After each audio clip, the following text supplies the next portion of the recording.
Hello everyone, welcome back to Saksham family. और video में बात करेंगे आज हम सक्षम प्रैक्टिस सेट 751 को। तो सबसे पहले क्वेश्चन से स्टार्ट करते हैं वेब पेजेस के बारे में कि भैया जो वेब पेजेस होता है एक वर्ड जिस पर क्लिक करने पर दूसरा डॉक्यूमेंट खुलता है तो इसे क्या कहा जाता है। ठीक है, तो हालांकि बहुत ज़्यादा टफ क्वेश्चन नहीं है, जिन लोगों को थोड़ा सा कंप्यूटर की नॉलेज है तो वो लोग इसे ईजिली कर सकते थे। तो देखिए क्वेश्चन यहाँ पे, और हाई इसको बेसिकली क्या बोला जाता है इसको आपको समझना है। इसको हम नाम देते हैं हाइपरलिंक। अब ये हाइपरलिंक क्या होता है? हाइपरलिंक कुछ इस टाइप से कुछ आपको मिलते हैं।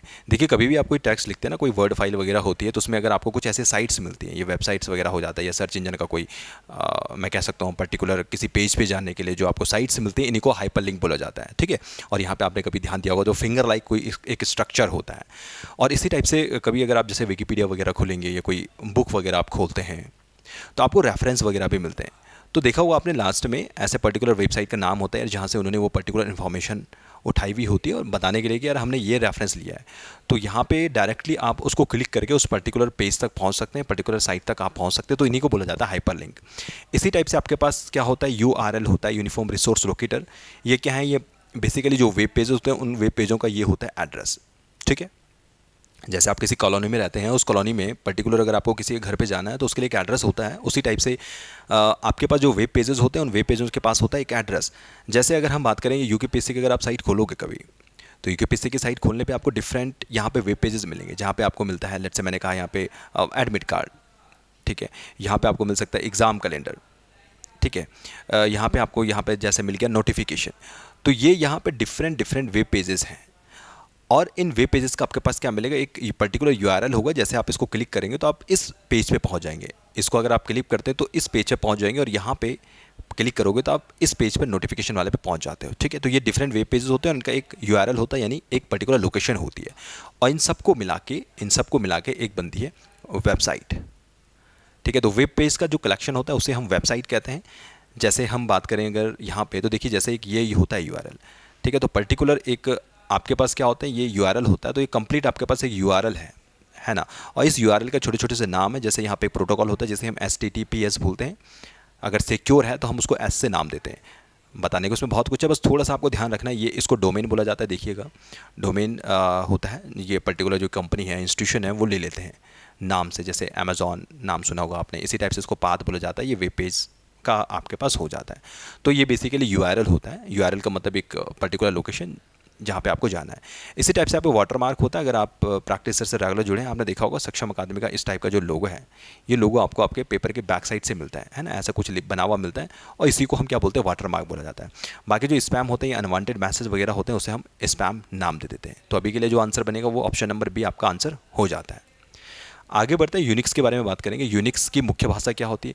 यूनिक्स बेसिकली आपके पास क्या होता है, एक ऑपरेटिंग सिस्टम होता है। ऑपरेटिंग सिस्टम से रिलेटेड दो तीन चीज़ें जो आपको ध्यान रखना है। जैसे आपके पास होता है एक real time operating system. Real time operating system में आपके पास जो आता है वो आपके पास लाइनक्स आ जाता है। ये रियल टाइम में, हालांकि देखिए इसके अलावा एक मल्टी यूज़र ऑपरेटिंग सिस्टम भी होता है। इस मल्टी यूज़र ऑपरेटिंग सिस्टम में मतलब कि बहुत सारे लोग इसे यूज़ कर सकते हैं। इसके अंदर आपके पास यूनिक्स इसके अंदर आ जाता है आपका, इसमें विंडो वगैरह भी इसके अंदर आ जाती है, विंडो 7 है ना। और साथ साथ में आपका लाइनक्स यहाँ पे भी वैसे मल्टी यूज़र इसमें भी आ जाता है, और रियल टाइम में भी ये लाइनक्स आता है। इस टाइप से आपके पास क्वेश्चन जहाँ से पूछा जाता है वो आता है आपके पास सिंगल यूज़र। जो आपके पास सिंगल यूज़र आपके पास होते हैं ऑपरेटिंग सिस्टम, इसमें सबसे पहले नाम आता है MS-DOS का। ये सिंगल यूज़र है। ठीक है, इस टाइप से आपके पास जो विंडो होती थी पहले, या तो था विंडो 95 और विंडो 98, ये भी आपके पास क्या थे, सिंगल यूज़र ऑपरेटिंग सिस्टम है। अब बात यहाँ पे ये थी, आपको पूछा था इसकी लैंग्वेज क्या होती है। तो क्वेश्चन के अकॉर्डिंग ध्यान रखिएगा, यूनिक्स जो लैंग्वेज होती है वो सी होती है, और इसका मिला जुला रूप कुछ असेंबली में भी वो होता है, मतलब दोनों का मिला जुला रूप। अगर कभी एग्जाम में क्वेश्चन पूछ लिया गया तो यूनिक्स आपका जो आंसर बनेगा वो बनेगा सी, हाई लेवल लैंग्वेज। और अगर नहीं है तो फिर असेंबली, तो आपका इसमें आंसर बनता ही है। इसके अलावा जैसे आपको पास याद रखना कि कोबल का इन्वेंशन किसने किया था, कोबल लैंग्वेज किसने बनाई थी, तो ये आपके बनाई थी ग्रास हुपर ने या हैपर ने, कुछ इस टाइप से नाम है, ग्रास हुपर। इसको आप देख लीजिएगा, थोड़ा प्रोनाउंसिएशन थोड़ी बुक्स में थोड़ी अलग अलग मिलता है। इसी टाइप से जो बेसिक है इसको मिलता है आपके पास जॉन कैमी, ये इन्होंने इन्वेंशन किया था। और जावा, यहाँ पे आपके पास आता है जेम्स कुछ नाम करके है, जेम्स इसको देख लेना आप, जेम्स गोसलिंग कुछ नाम करके कुछ ऐसा है। ठीक है, तो ये कुछ नाम है जो एग्ज़ाम में थोड़ा बहुत पूछे जाते हैं। तो इनको थोड़ा सा ध्यान रखिएगा। बाकी वैसे इंपॉर्टेंट तो है, आपके पास यूनिक्स ही है, और अगर कभी क्वेश्चन पूछ लिया गया अगर असेंबली लैंग्वेज नहीं है तो वैसे सी ही इसका यहाँ पे आपके पास प्रॉपर आंसर होना चाहिए। तो उम्मीद करता हूँ ये बात समझ में आएगी। बाकी यूनिक्स के अलावा आपको थोड़ा सा ध्यान रखना है, 1969 में इसको इन्वेंशन किया गया था। किसने किया था? ये कोई एक बेल लैबोरेटरी है, उन्होंने इसको डेवलप किया था, ठीक है। और ये प्रथम ऑपरेटिंग सिस्टम भी हम इसे कह सकते हैं। कौन सा? यूनिक्स वाला। इसे भी थोड़ा सा आपको ध्यान रखना है, ये एग्जाम में पूछा जा सकता है। चलिए आगे बढ़ते हैं। हार्डवेयर और सॉफ्टवेयर के मध्य संबंध बनाने की तकनीकी या सुविधा को क्या कहा जाता है? तो इसको इंटरफेस कहते हैं। हार्डवेयर और सॉफ्टवेयर, हार्डवेयर जिसे आप टच कर सकते हैं, सॉफ्टवेयर जिसे आप टच नहीं कर सकते, इन दोनों के बीच में कनेक्शन बनाना है तो हम इसको बोला जाता है इंटरफेस।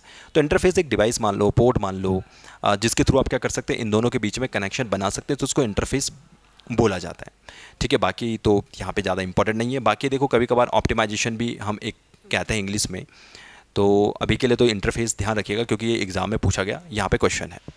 1989 के बारे में बात करते हैं, कंप्यूटर बूट।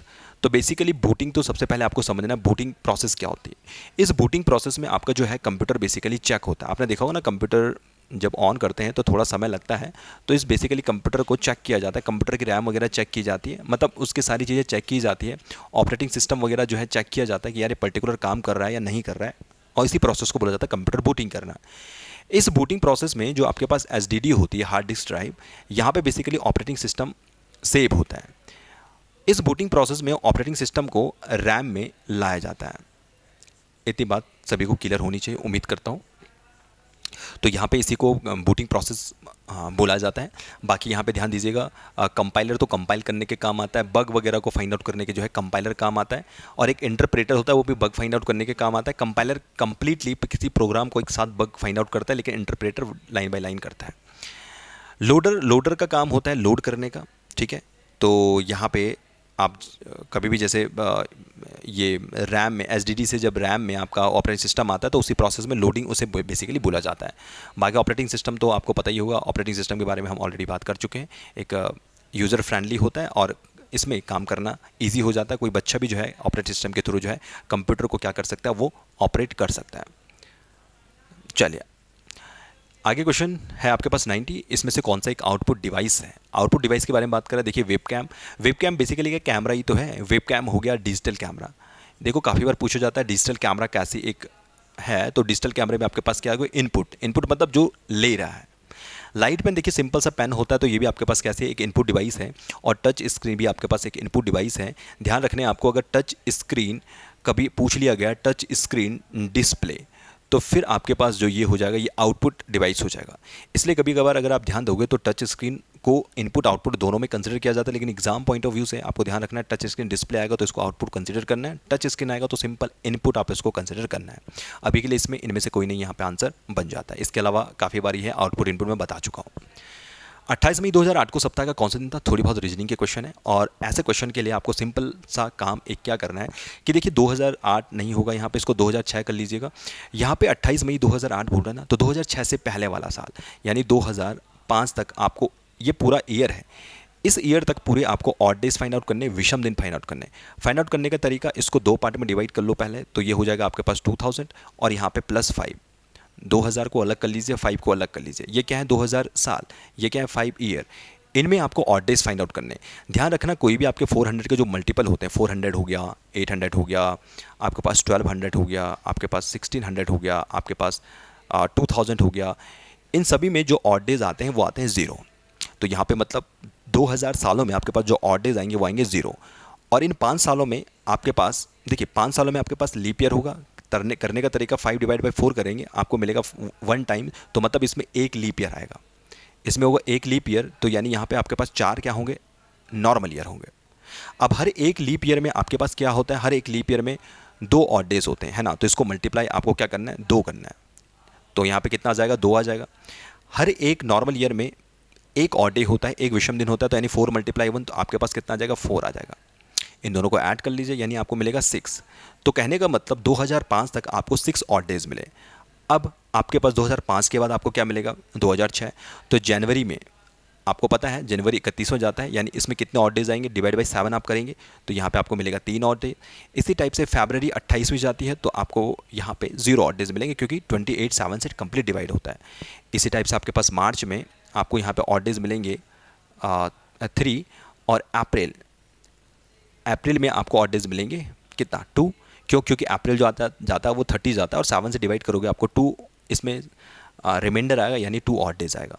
और अब ध्यान दीजिएगा मई में कहाँ तक जाना है आपको, मई में आपको जाना था 28 तक, यानी सिंपल सी बात है 20 डिवाइड बाई आप 7, इसमें ऑड डेज निकाले 0 आएगा। क्यों आएगा, क्योंकि कंप्लीट डिवाइड हो रहा है, समझ में आई बात, तो ये 0 आ जाएगा। अब इन सभी को ऐड कर लीजिए, 3 + 3 + 2 8 आ जाएगा।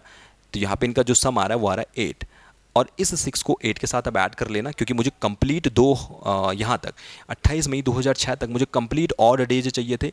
तो पहले 2005 सालों में मैंने ऑड डेज निकाले 6 और लास्ट में जो बच रहा था वो मिले 8, तो यानी 8 + 6 आपको कितना मिलेगा, कंप्लीट 14 मिलेगा। अब कंप्लीट 14 है ना, इस 14 में डिवाइड बाई 7 कर लीजिए, यानी ऑड डेज फाइंड आउट कर लीजिए, आपको मिलेगा 0, क्योंकि इसमें रिमाइंडर कुछ भी नहीं आ रहा, और 0 का मतलब होता है संडे, ठीक है ना। ध्यान रखना है आपको, 0 जब आता है इसका मतलब होता है संडे, 1 आएगा तो इसका मतलब मंडे, 2 आएगा आपका इसका मतलब ट्यूसडे, 3 आता है इसका मतलब आपके पास हो जाएगा वेंसडे। इस टाइप से ये बेसिकली चलता है। तो अभी 0 आ रहा है तो मतलब रविवार यहाँ पे आंसर होगा। अब बहुतों को ये बात समझ नहीं आई होगी कि यार इसको कैसे यूज़ किया है। अगर आपको कोड वाला मेथड आता है तो आप कोड वाले मेथड से इसे इजीली फाइंड आउट कर सकते हैं, लेकिन ये मेथड थोड़ा ईजी है, कोड याद रखने की झंझट ही पूरी खत्म।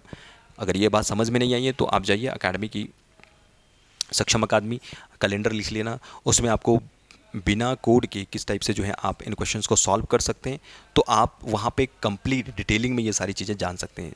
जहाँ पे मैं बात करूँ, अगर मुझे जानना हो कि 15 मई 1999 को कौन सा दिन था, तो आप ऐसे क्वेश्चन कैसे सॉल्व करेंगे, वो आपको कंप्लीट वीडियोस जो है वहाँ पे मिलेंगी, तो आप जो है उन्हें चेक कर लीजिएगा। ठीक है, कहाँ पे जाना है, अकेडमी की जो आपका प्लेलिस्ट है रीजनिंग वाली, उसमें मिल जाएगा। 92 क्वेश्चन है। 25 पारियों का जो औसत रन है वो है 50, और जहाँ पे 10 पारी हैं उनका औसत है 45। तो देखिए, ऐसे क्वेश्चन करने के लिए या तो सिंपल आप जा सकते हैं जो फार्मूला बेस्ड मेथड होता है उसमें जाइए, या फिर अगर आपको ट्रिक से करना है तो ट्रिक से कैसे कर सकते हैं। देखिए, आज मैं थोड़ा सा चीज़ें कोशिश कर रहा हूँ कि ट्रिक वगैरह से करवाऊँ, शॉर्ट वे में करवाऊँ, क्योंकि ये वीडियोस काफ़ी लेंदी हो जाते हैं। चलिए देखिए, एक सिंपल सी बात है। देखिए 10 पारियों में कितना औसत है, जो 10 पारी हैं इन 10 पारियों का औसत है आपके पास 45। ठीक है, दूसरा 12वीं पारी में से अंतिम पारी, 12वीं पारी से अंतिम पारी का मतलब आपके पास हो जाएंगे 14 पारी। इन 14 पारियों का जो औसत है वो है 52। 14 पारियों का औसत कितना हो गया आपके पास, 52 हो गया। 11वीं पारी का रन कितना होगा हमें निकालना 11वीं पारी में, तो 11वीं पारी में माना उसमें एक्स रन रहे होंगे। ठीक है, 11वीं पारी में कितना हो रहा होगा, एक्स रहा होगा। अब देखिएगा, इन सभी का जो आपको ऑलरेडी दिया है ना, इन सभी को जो औसत दिया है वो दिया हुआ है 40 नहीं, आपको यहाँ पे कितना दिया है 50। अब यहाँ पे आपको क्या करना है, देखिए जो 45 है वो 50 से कितना कम है, -5 कम है। यहाँ पे आपके पास 52 कितना ज़्यादा है, इसमें +2 ज़्यादा है, तो +2 आप इसे कर लीजिएगा। इतनी बात सभी को क्लियर है। तो अब आपको ध्यान क्या रखना है कि यार यहाँ पे जो 10 है, देखिए ये -5 हर एक से मुझे कम करना पड़ेगा। 10 पारियाँ थी ना, तो हर एक पारी में मुझे 5 रन कम करने पड़ेंगे, तो टोटल कितना आ जाएगा यहाँ पे -50, यानी 10 मल्टीप्लाई आप -5 करेंगे तो आपको मिलेगा यहाँ पे -50। कितना मिलेगा यहाँ पे, -50। इसी टाइप से देखिए, एक पारी में +2 तो 14 में कितने हो जाएगा 28, तो यहाँ पे एक्चुअल में यहाँ पे कितना आ जाएगा 28। इतनी बात सभी को क्लियर है। और अब ध्यान दीजिएगा, -50 और +28 कर लो, यहाँ पे आपको कितना मिलने वाला है, यहाँ पे मिलेगा आपको यहाँ पे -22। और यहाँ पे इस x का मतलब होगा, यहाँ पे इसको चाहिए होंगे 22, यहाँ पे कितना आ जाएगा 22, इसका बेसिकली औसत रहा होगा इन 11वीं पारी में। ठीक है, तो यहाँ पे लेकिन मुझे अभी रन चाहिए, ध्यान रखना है मुझे पूरे रन चाहिए। हमेशा करना क्या होता है ना, जो ये नंबर आते हैं ना हमारे पास, ये वाले जैसे -50 आया, 28 आया, तो मुझे हमेशा इसका 0 बनाना होता है। जैसे यहाँ पे ऊपर -50 आया, +28 आया, यहाँ पे मुझे -22 करना पड़ेगा। ठीक है, तब जाके नहीं, -20 नहीं, +22 करना पड़ेगा, तब जाके हमारे पास कितना आने वाला है, ये आने वाला है आपके पास 0। इतनी बात क्लियर है। तो अब मुझे +22 करना पड़ेगा, और जो ये 22 आया ना, इस 50 के साथ जो रियल में औसत दिया हुआ था इसके साथ इसे ऐड कर लीजिए, तो मतलब टोटल कितना हो जाएगा यहाँ पे 72। तो मतलब यहाँ पे अगर वो इस वाली पारी में अगर 72 रन लेके आएगा, तब जाके इन सभी का जो औसत मिलेगा वो मिलेगा मुझे 50। तो 11वीं पारी में उसे 72 रन लेने पड़ेंगे। इतनी बात सभी को क्लियर है। अगर यहाँ पे एक चीज़ ध्यान दीजिएगा, अगर देखिए, अगर ये पॉजिटिव आ रहा होता ना, यहाँ पे माना ये पॉजिटिव आ रहा होता, तो फिर यहाँ पे ये 22 की जगह -22 होता, और फिर यहाँ 50 से इस -22 को हमें करना पड़ता, यानी उसे माइनस करना पड़ता। चलिए, हो सकता है कि ये थोड़ा ट्रिक की वाली जो चीज़ें होती हैं वो हर किसी के समझ में नहीं आती, लेकिन जो लोग जानते हैं शायद वो इसको ईजिली कनेक्ट कर पा रहे होंगे। बाकी आप इसको जो फॉर्मूला बेस है उससे भी कर सकते हैं। क्वेश्चन नंबर, शिवानी और रामू एक बिंदु से विपरीत दिशा में चलना शुरू करते हैं। यहाँ से आप बना लीजिए, ये माना कोई बिंदु है, यहाँ से शिवानी चलना शुरू करती है और इस तरफ जो है रामू चलना शुरू करते हैं। कितना चलते हैं ये दोनों 5 किलोमीटर चलते हैं, ध्यान दीजिएगा। तो यहाँ पे ये 5 किलोमीटर है, यहाँ पे ये 5 किलोमीटर है, यहाँ पे शिवानी है लेट से, ये है आपके पास रामू। उसके बाद ये दाएं मुड़ते हैं और फिर 7 किलोमीटर चलते हैं। तो ये भाई यहाँ से मुड़ा, ये चल गया यहाँ पे 7 किलोमीटर ऐसे ऊपर की तरफ, और यहाँ से ये मुड़ा होगा तो ये दाएं तरफ मुड़ा होगा राम, ये कुछ ऐसा। तो ये भी 7 हो गया, ये भी आपके पास हो गया 7। ठीक है, इतनी बात भी क्लियर होगी, कोई दिक्कत नहीं है। उसके बाद वे फिर से दाएं मुड़ते हैं और फिर आपके पीछे चलते हैं 5 किलोमीटर। तो यहाँ पे ये मुड़ेगा तो भैया 5 किस तरफ डायरेक्शन में आएगा, इस डायरेक्शन में आएगा। तो मतलब 5 इतना होगा, क्योंकि यहाँ से लेकर यहाँ तक 5 है, तो यहाँ से लेकर यहाँ तक भी आपके पास होगा 5। और फिर नीचे वाला भी चलेगा 5, ये वाला भी बोला 5 है, तो यहाँ से लेकर यहाँ तक हो जाएगा आपके पास 5। इतनी बात क्लियर। परिणाम स्वरूप दोनों के बीच अब कितनी दूरी है, तो भैया यहाँ से लेकर यहाँ तक की दूरी बतानी है आपको कि ये दूरी आपके पास कितनी है, ये वाली। तो देखिए ना, यहाँ से लेकर यहाँ तक 7 है, तो ये भी 7 होगा यहाँ से लेकर यहाँ तक। और ये जब यहाँ से लेकर यहाँ तक 7 है, तो ये भी यहाँ से लेकर यहाँ तक 7 होगा। और इन दोनों का सम कितना आ जाएगा, 7 + 7 आपको मिलेगा 14, यानी इन दोनों के बीच में 14 किलोमीटर की जो होगी दूरी आ गई होगी। 94 क्वेश्चन जैसे जैसे बोल रहा है वैसे वैसे आप चलते जाइए। क्या बोल रहा है, जावेद के भाई, तो मतलब यहाँ पे बना लीजिए जावेद कि भैया ये है आपके पास जावेद। जावेद एक मेल है, तो इसको थोड़ा बॉक्स के अंदर ऐसे आप बांध लीजिए। ठीक है, मतलब इसको कवर कर लीजिए। जावेद का कोई भाई है, अपने को नहीं पता कौन है, तो ये जावेद का आपके पास होगा एक भाई। जावेद की भाई की बहन यानी एक बहन भी होगी, इसको ऐसे बना लो, ये आपके पास जावेद की भाई की होगी बहन। इसके पिता हैं, यानी इसके एक यहाँ पे पिता हो गए कुछ ऐसे, पिता है मतलब मेल है, तो इस टाइप से कंसिडर करेंगे। पिता का भाई है करीम, यानी यहाँ पे इसका भाई, ये इक्वल का साइन का मतलब होता है कि ये भाई का रिलेशन शो करेगा। ये है आपके पास करीम।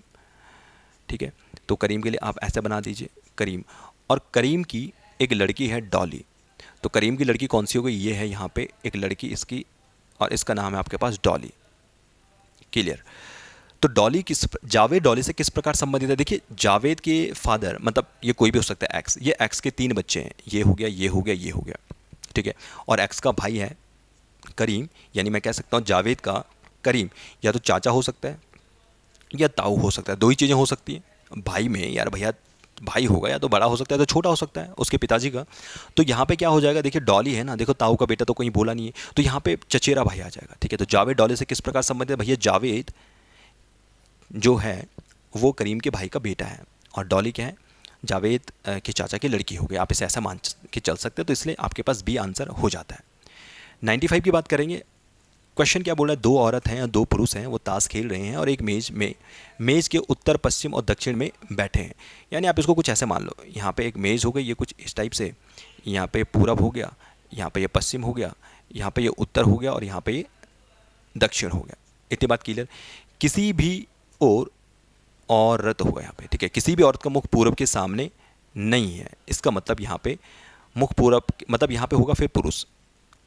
ठीक है, पुरुष होगा क्योंकि यहाँ पे कोई औरत नहीं हो सकती है। बोला है कि भैया पूरब के सामने, पूरब की तरफ मुंह नहीं है, इनका मुंह इस डायरेक्शन में होगा, ध्यान दीजिएगा, गोलाकार है ना, अंदर की तरफ है।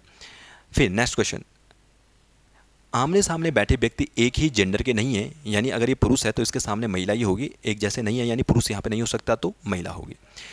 एक पुरुष का मुख दक्षिण के सामने है, तो इसका मतलब यहाँ पे पुरुष होना चाहिए, ये पुरुष होना चाहिए क्योंकि इसका दक्षिण के सामने है मुंह, तो ऐसे आ जाएगा। तो इसका मतलब यहाँ पे क्या आ जाएगी, यहाँ पे होगी औरत। ठीक है, अब क्वेश्चन क्या बोल रहा है, औरत के मुख किस दिशा में है, देखिएगा एक औरत का मुंह तो इस डायरेक्शन में हो गया और एक औरत का मुंह इस डायरेक्शन में हो गया, तो यानी मैं कह सकता हूँ भैया उत्तर और पश्चिम डायरेक्शन में इन दोनों का मुंह आपका हो जाएगा। नीचे देखिए चित्र को आपको लुप्त संख्या फाइंड आउट करनी है। देखो लुप्त संख्या करने के लिए आपको कुछ इनमें रिलेशन फाइंड आउट करना पड़ेगा। जैसे यहाँ पे आप ध्यान देंगे, इसको अगर 3 से आप डिवाइड करेंगे तो आपको कितना मिलेगा, 3 × 1 = 3, 3 × 2 = 6, और अगर आप इसको 3 से डिवाइड करेंगे तो आपको मिलेगा 10, और 12 + 10 आप करेंगे तो आपको मिलेगा 22। सेम एज यहाँ पे आपके पास 3 × 5 = 15 और 3 × 6 आपको मिलेगा 18, 6 + 5 आपको मिलेगा 11। देखिए सोचना कैसे होता है, सोचना ऐसा कुछ होता है कि अब देखिए, अब इसके लिए तो कोई लॉजिक भी नहीं बता सकता मैं कैसे सोचना है, लेकिन हाँ इतने ज़रूर है कि यहाँ पे आपको मल्टीप्लाई वगैरह नहीं करनी, क्योंकि नंबर बहुत छोटे हैं। एडिशन, सब्ट्रैक्शन, डिवीजन 3 चीज़ों से आपके पास हो जाएगा, इन्हीं में आपको थोड़ा लॉजिक सोचना पड़ेगा। सेम है, जिसको भी कुछ ऐसे करना पड़ेगा हमें, जैसे इसको मैं अगर 3 2 जा 6 कर दूँ तो आपको मिलेगा 20, और यहाँ पे अगर मैं ये ले लूँ, ये वाला नंबर 72 अगर मैं ले लूँ, और अगर मैं इसको 3 से डिवाइड करूँ तो 3 1 जा 3 और 3 6 जा 12। गलत हो गया, ऐसा नहीं आएगा ना ये। 72 अगर हम ले लें तो यहाँ पे 3 2 जा 6 आ जाएगा, 3 4 जा 12 आ जाएगा, ये ऐसा आएगा 24। और 24 प्लस 20 अगर आप ऐड करेंगे तो आपको मिलेगा 44, यानी यहाँ पे 72 इसका आंसर आ जाएगा। 97 की बात करेंगे, क्या लिखा है, GAUTAM, ये गौतम लिखा हुआ है। गौतम को बोला हम कुछ ऐसे लिख सकते हैं TZFGZN। तो या आप एक चीज़ ध्यान दीजिएगा, देखिए ए के जस्ट बैक साइड जेड होता है, ए के बैक साइड जेड होता है, और एम के जस्ट बैक एन होता है, यानी ये एक दूसरे के बैक साइड है। तो इसी टाइप से भाई एन के पीछे क्या हो जाएगा, भाई एन के पीछे एम होगा ना, ए के पीछे आपके पास क्या हो जाएगा, जेड होगा ना। अब देखो ना, जेड एम लास्ट में किसके है, इसमें है नहीं, इसमें है नहीं, इसमें है और इसमें है, इन दोनों में से आंसर एक होना चाहिए। अब यहाँ पे देखिए, अब इसमें लगा लो ना, ये एम के पीछे एन होगा ना, इस वाले में तो एन है नहीं, इसका मतलब यहाँ पे केवल ऑप्शन ये वाला आपके पास आंसर हो जाता है। ठीक है, तो ये भी आसान क्वेश्चन है। 98 की तरफ चलते हैं। अब देखिए, ऐसे क्वेश्चन जो होते हैं ना, को पढ़ने की भी जरूरत नहीं है, लास्ट में पढ़ो क्या होता है। यदि वहाँ कोई प्यासा है तो उसे किसकी आवश्यकता है, भाई प्यासे को किसकी आवश्यकता होती है, भाई प्यासे को चाहिए पानी। अब ऊपर पढ़िए, पृथ्वी जल प्रकाश वायु और आकाश के लिए क्रमशः आकाश प्रकाश। देखिए ना, जल को यहाँ पे प्रकाश बोला गया है, तो मतलब यहाँ प्यासे को प्रकाश की जरूरत होगी, तो डी यहाँ पे आंसर आ जाता है। 99 क्वेश्चन, इसमें गलत संख्या को आपको चुनना था। देखिए, आप अगर इसमें थोड़ा सा ध्यान देंगे ना, देखिए कुछ कुछ दिमाग आपको ऐसे लग जाना चाहिए, यार ये मल्टीप्लिकेशन 2 जा रहा है, यहाँ पे भी आप ध्यान देंगे तो मल्टीप्लिकेशन यहाँ पे 2 जा रहा है। ठीक है, तो अब देखिए कुछ कुछ आपको ये सोचना पड़ेगा यार कि क्या इसमें कुछ बन रहा है। देखिए, अगर आप 18 मल्टीप्लाई प्लस 4 अगर आप करते हैं तो 22 मिलेगा यहाँ पे, और इसको मल्टीप्लाई 2 कर लीजिए। फिर अगेन यहाँ पे मल्टीप्लाई अगर आप प्लस 4 करेंगे तो 48 मिलेगा, लेकिन देखिए यहाँ पे बीच में कोई कनेक्शन नहीं बन रहा ना, तो यहाँ पे ध्यान दीजिएगा, अगर आप 48 मल्टीप्लाई 2 करते हैं, मल्टीप्लाई अगर आप 2 करते हैं तो आपको मिलेगा 96, और अगेन जब आप इसमें प्लस 4 करोगे तो आपको मिलेगा 100, यानी 52 यहाँ पे आपके पास रॉन्ग हो जाता है, क्योंकि यहाँ पे 96 होना चाहिए था, जो यहाँ पे गलत है। ठीक है, तो ये सब कुछ चीज़ें डिपेंड करता है आपके प्रैक्टिस के ऊपर। अगर आपकी जितनी ज़्यादा प्रैक्टिस है, आप इजीली इन क्वेश्चंस को सॉल्व कर सकते हैं और सोच सकते हैं। आज के लास्ट क्वेश्चन की बात करते हैं। लास्ट क्वेश्चन आपके पास है, ये एक पाई चार्ट आपको दिया गया है, और एक परिवार का बजट आपको दिया है 18,000 रुपये प्रतिमाह। इस 18,000 रुपये प्रतिमाह में ये मनोरंजन हो गया, कपड़े हो गया, परिवहन, इन तीनों में खर्च होने वाला मासिक व्यय निकालना है। तो देखो, मनोरंजन में ये 10% खर्च करता है, यानी इस 18,000 का 10%, देखो 10% है, मतलब एक जीरो खत्म कर दो इससे, तो यहाँ पे मनोरंजन में आपके पास कितना आ जाएगा, 1800 आ जाएगा। सिंपल सी बात है, इसका 10%। कपड़ों में ये 10% खर्च कर रहा है, तो यानी 18,000 का 10% डायरेक्टली निकाल लो तो कितना आ जाएगा आपके पास, 1800 ही आ जाएगा। फिर परिवहन में कितना परसेंट खर्च कर रहा है, ये 10%, यानी 18,000 का 10% भाई ये परिवहन पे खर्च करता, तो यानी अगेन यहाँ पे कितना आ जाएगा, 1800 आ जाएगा। और इन्होंने बोला था तीनों में व्यय, बोला था इन्होंने, इन तीनों को ऐड कर लीजिए तो आपको क्या मिलेगा यहाँ पे 5400, यानी 5400 रुपये भैया वो इन 3 चीज़ों पे ही केवल खर्च कर रहा है। ठीक, तो ये था, ये सारी चीज़ें। उम्मीद करता हूँ कि देखिए बहुत ज़्यादा टफ नहीं था आज का, तो बहुत आसान था। एटलीस्ट यहाँ पे जितने क्वेश्चन मैंने करवाए हैं, तो मतलब 15 से 16 क्वेश्चन होंगे। 15 से 16 क्वेश्चन में कम से कम अगर आपको 10 क्वेश्चन नहीं आ रहे ना इस पेपर में, तो फिर भाई बहुत मुश्किल है। तो आज की इस वीडियो में इतना ही, मिलते हैं हम एक और नई वीडियो के साथ। तब तक के लिए bye bye, take care and thanks to all.